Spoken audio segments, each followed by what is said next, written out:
ലോകരാഷ്ട്രീയത്തിൽ ഇപ്പോൾ സംഭവിക്കുന്ന സംഘർഷങ്ങളനുസരിച്ച് ആരെ പിന്തുണയ്ക്കുമെന്ന് ഊഹിച്ചെടുക്കാൻ പോലും സാധിക്കില്ല.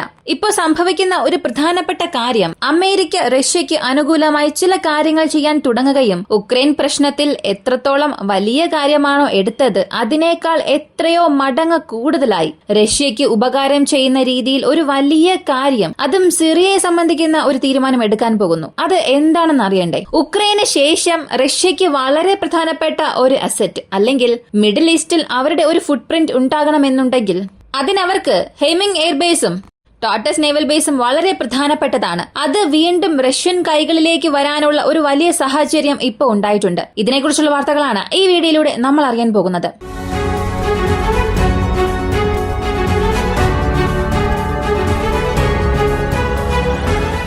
റഷ്യയ്ക്ക് ഈ ബേസ് എത്രത്തോളം പ്രധാനപ്പെട്ടതാണ്? റഷ്യയുടെ ജിയോ പൊളിറ്റിക്കൽ ഗെയിമിൽ ഈ വ്യോമതാവളങ്ങൾ എത്രത്തോളം പ്രധാനപ്പെട്ടതാണ് എന്നറിയുന്നതിന് മുൻപ് ഇപ്പോൾ സിറിയയിൽ എന്ത് സംഭവിക്കുന്നു എന്നറിയണം. കാരണം ഭരണമാറ്റം സംഭവിച്ചു. 2011 ആരംഭിച്ച സിറിയൻ ആഭ്യന്തര യുദ്ധം ഏകദേശം 14 വർഷം നീണ്ടുനിന്ന് അവസാനം ഒരു അന്ത്യത്തിലേക്ക് വന്നു. ഇങ്ങനെ ഉണ്ടായ പ്രശ്നങ്ങളിൽ ഇപ്പോ അവിടെ നിയന്ത്രണത്തിൽ ഉള്ളത് തുർക്കി ബാക്ക് ചെയ്തിട്ടുള്ള അല്ലെങ്കിൽ തുർക്കിയുടെ പിന്തുണയുള്ള HTS എന്ന് പറയപ്പെടുന്ന സംഘടനയാണ്. എന്നാൽ സിറിയയിൽ ഇവർ എത്രത്തോളം ഭൂമി നിയന്ത്രിക്കുന്നുണ്ട് അല്ലെങ്കിൽ സിറിയയുടെ മിക്ക പ്രദേശങ്ങളും ഇവരുടെ നിയന്ത്രണത്തിലാണോ എന്ന് ചോദിച്ചാൽ അങ്ങനെയല്ല. യാഥാർത്ഥ്യം എന്താണ് എന്ന് ഞാനിപ്പോ പറയാം. സിറിയയെ സംബന്ധിച്ച് പല ഗ്രൂപ്പുകൾ ഒന്നിലധികം മേഖലകളെ നിയന്ത്രിക്കുന്നു. അതിൽ പ്രധാനപ്പെട്ട സംഘടന SDF എന്ന് വിളിക്കുന്ന സിറിയൻ ഡെമോക്രാറ്റിക് ഫോഴ്സ്, SNA എന്ന സിറിയൻ നാഷണൽ ആർമി.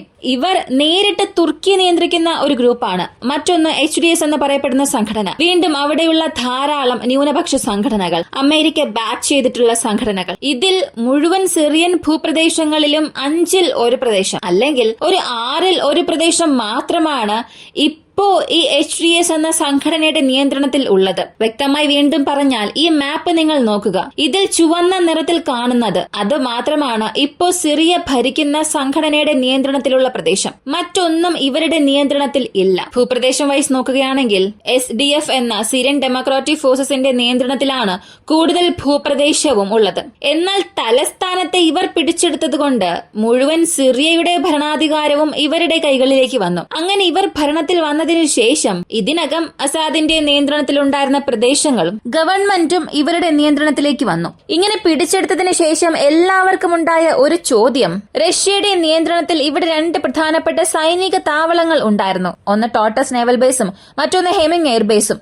ഇത് എത്രത്തോളം റഷ്യയ്ക്ക് പ്രധാനപ്പെട്ടതാണ് എന്ന് ചോദിച്ചാൽ ഇതിനകം ലിബിയയിൽ റഷ്യയുടെ ഇങ്ങനെ പ്രധാനപ്പെട്ട ബേസസ് ഉണ്ടായിരുന്നു. എന്നാൽ ആ ഒരു സ്ഥലങ്ങളെക്കാളും കൂടുതൽ റഷ്യ ആക്സസ് ചെയ്യുന്നതും റഷ്യയ്ക്ക് കൂടുതൽ ഗതാഗത സൗകര്യം ഒരുക്കുന്നതും ഈ 2 ബേസസ് ആണ്. ആഫ്രിക്കൻ ഭൂഖണ്ഡത്തിലേക്ക് പ്രവേശിക്കണമെങ്കിൽ അല്ലെങ്കിൽ യൂറോപ്പിൽ നിന്നും മിഡിൽ ഈസ്റ്റ് വരെയുള്ള പ്രദേശങ്ങളെ ഇവർ നിയന്ത്രിക്കണം എന്നുണ്ടെങ്കിൽ അല്ലെങ്കിൽ മിഡിൽ ഈസ്റ്റിലെ ഭൗമരാഷ്ട്രീയ സംഘർഷത്തിൽ ഇവർക്ക് ആവശ്യമായ തീരുമാനങ്ങൾ എടുക്കണമെങ്കിലും ഇവയ്ക്കെല്ലാം അടിസ്ഥാനമായത് ഈ ബേസസ് ആണ്. ഇതിനകം പഴയ ഭരണമുണ്ടായിരുന്ന സമയത്ത് ടോട്ടസിലുള്ള നാവൽ ബേസിനെ 49 വർഷത്തേക്ക് പാട്ടത്തിനെടുത്തിരുന്നു. അങ്ങനെ പഴയ ഗവൺമെന്റ് റഷ്യയുമായി ഒരു കരാർ ഒപ്പിട്ടിരുന്നു. എന്നാൽ ഹെമിംഗ് എയർബേസിന് ലീസ് ഒന്നും തന്നെ ഇല്ല. ഒരു അനിശ്ചിത കാലത്തേക്ക് അല്ലെങ്കിൽ നിർവചിക്കാനാകാത്ത ഒരു കാലത്തേക്ക് റഷ്യയ്ക്ക് ഇത് പാട്ടത്തിന് നൽകിയിട്ടുണ്ട്. അതിനാൽ ഈ 2 ബേസസിനെ കുറിച്ചുള്ള പ്രധാനപ്പെട്ട തീരുമാനങ്ങൾ എടുക്കാൻ ആ സമയത്ത് റഷ്യയ്ക്ക് വലിയ പ്രശ്നങ്ങളൊന്നും ഉണ്ടായിരുന്നില്ല. പക്ഷെ ഭരണമാറ്റം ഉണ്ടായതിനു ശേഷം ആദ്യത്തെ ഒരു ഗോൾ STS നൽകിയത് ഇപ്പോ ടെമ്പററിയായി റഷ്യ ഈ ഒരു ബേസിനെ ആക്സസ് ചെയ്യാൻ പാടില്ല എന്നാണ്. ഇത് സംബന്ധിക്കുന്ന തീരുമാനങ്ങൾ ഞങ്ങൾ ഇതുവരെയും എടുത്തിട്ടില്ല. റഷ്യയുടെ പിന്തുണ ഞങ്ങൾക്ക് ആവശ്യമാണ്. എന്നാൽ ആ സ്ഥലങ്ങളെ അവർ എടുക്കാനോ ഉപയോഗിക്കാനോ ഈ ബേസസിനെ ഉപയോഗിച്ച് സിറിയയ്ക്കുള്ളിൽ ഇവർ എന്തെങ്കിലും പ്രശ്നങ്ങൾ ചെയ്യണോ എന്നുള്ളതൊക്കെ ഞങ്ങൾ തീരുമാനിച്ചു പറയും. പക്ഷെ ഇന്നത്തെ സാഹചര്യത്തിൽ റഷ്യ ആ ഒരു ബേസിനെ സജീവമായി ഉപയോഗിക്കുന്നുണ്ടോ എന്ന ചോദ്യത്തിന് ഇല്ല എന്നാണ് ഉത്തരം. റഷ്യ ഇപ്പോൾ താവളം ഉപേക്ഷിച്ചിരിക്കുന്നു. 80% അവർ ഉപയോഗിച്ചിരുന്ന ഉപകരണങ്ങൾ, പ്രധാനപ്പെട്ട സർവീസിലുണ്ടായിരുന്ന ഉപകരണങ്ങൾ എല്ലാം തിരികെ റഷ്യയിലേക്ക് തന്നെ കൊണ്ടുവന്നിട്ടുണ്ട്. ബാക്കിയുള്ളവ ആഫ്രിക്കൻ ഭൂഖണ്ഡത്തിലേക്ക് മാറ്റി, സേവനത്തിൽ നിന്നും മാറ്റിയ അല്ലെങ്കിൽ ഇതിനകം ചില പ്രശ്നങ്ങളായി ഉണ്ടായിരുന്ന ഉപകരണങ്ങൾ, ഇതിനുശേഷം ആവശ്യമില്ല എന്ന് തോന്നിക്കുന്ന ഉപകരണങ്ങളെല്ലാം തന്നെ അവിടെ ഉപേക്ഷിച്ചു. ഇപ്പോഴാണ് പ്രധാനപ്പെട്ട ഗെയിം ആരംഭിക്കുന്നത്. റഷ്യ താവളം വിട്ട് പുറത്തേക്ക് വന്നു. അവർക്ക് അതിന്റെ ആക്സസ് ഇല്ല. അവർ അതിനെ ഉപയോഗിക്കണോ വേണ്ടയോ എന്നുള്ള തീരുമാനം HDS ഇതുവരെയും പുറത്ത് പറഞ്ഞിട്ടില്ല. ഇതിൽ അമേരിക്ക എന്തിനാണ് അകത്തേക്ക് വരുന്നത്? ഇസ്രായേൽ എന്തിനിവിടെ റഷ്യയ്ക്ക് അനുകൂലമായി സംസാരിക്കുന്നു? ഈ രണ്ട് കാര്യങ്ങളാണ് പ്രധാനപ്പെട്ടത്. ഈ രണ്ട് ചോദ്യത്തിന്റെയും ഉത്തരമാണ് ഈ ഗെയിമിനെ ചുറ്റിപ്പറ്റി നടക്കുന്നത്. സത്യത്തിൽ ഇസ്രായേലിനെ സംബന്ധിച്ച് SNA ആയാലും SDF ആയാലും HDS, വീണ്ടും സിറിയയിലുള്ള ചെറിയ ഗ്രൂപ്പ്സ്, ഇവർക്കും ഇസ്രായേലിനും ഇടയിൽ ഒരു വലിയ സംഘർഷം തന്നെയുണ്ട്. അതും ഇപ്പൊ ഗവൺമെന്റിലുള്ള HDS സംഘടനകൾ നേരിട്ട് തുർക്കിയുടെ പിന്തുണ ലഭിക്കുന്നവരാണ്. തുർക്കിക്കും ഇസ്രായേലിനും ഇടയിൽ ഒരു വലിയ പക തന്നെയുണ്ട്. തുർക്കി ഇതിനകം പറഞ്ഞത് ഇസ്രായേൽ എക്സ്റ്റൻഷൻ പോളിസിയാണ് എടുക്കുന്നത്. നിങ്ങൾ തന്നെ നോക്കുക, സിറിയയുടെ ചില പ്രദേശങ്ങൾ അവർ പിടിച്ചെടുത്തതിന് ശേഷം ഇത് ഞങ്ങളുടെ പ്രദേശമാണ് എന്ന് വികസിപ്പിച്ചെടുക്കാനുള്ള അവരുടെ ആ ഒരു കോൺസെപ്റ്റിൽ നിന്നും അവർ പുറത്തേക്ക് വരികയില്ല. ഇങ്ങനെ ഇതിനകം വിമർശിച്ചിരുന്നു. ഇത് ഇസ്രായേലിന് ഒരു ചെറിയ പ്രശ്നം മാത്രമായിരുന്നു. എന്നാൽ ഇതിലും വലിയ പ്രശ്നം എന്താണെന്ന് ചോദിച്ചാൽ ഹിസ്ബുള്ള, ഇറാൻ, തുർക്കി,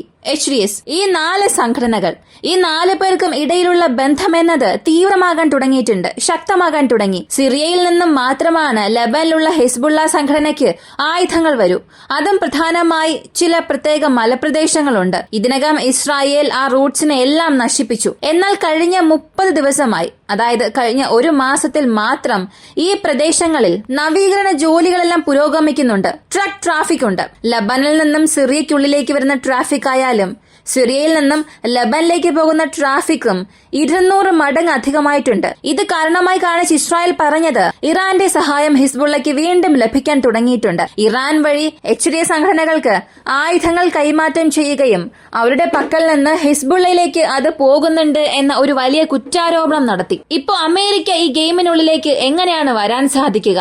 ഇസ്രായേലിനെ സംബന്ധിച്ച് അമേരിക്കയുടെ വൺ ഓഫ് ദ ക്ലോസസ്റ്റ് അലൈ, അല്ലെങ്കിൽ വൺ ആൻഡ് ഓൺലി ക്ലോസസ്റ്റ് അലൈ എന്ന് പറയാം. അങ്ങനെയുള്ള ഇസ്രായേലിന് അമേരിക്കയുടെ അനുകൂലത എന്താണെന്ന് ചോദിച്ചാൽ, അമേരിക്ക സിറിയ ഭരിക്കുന്ന ഗവൺമെന്റിന് യാതൊരു പ്രശ്നവും ഇതുവരെയും നൽകിയിട്ടില്ല.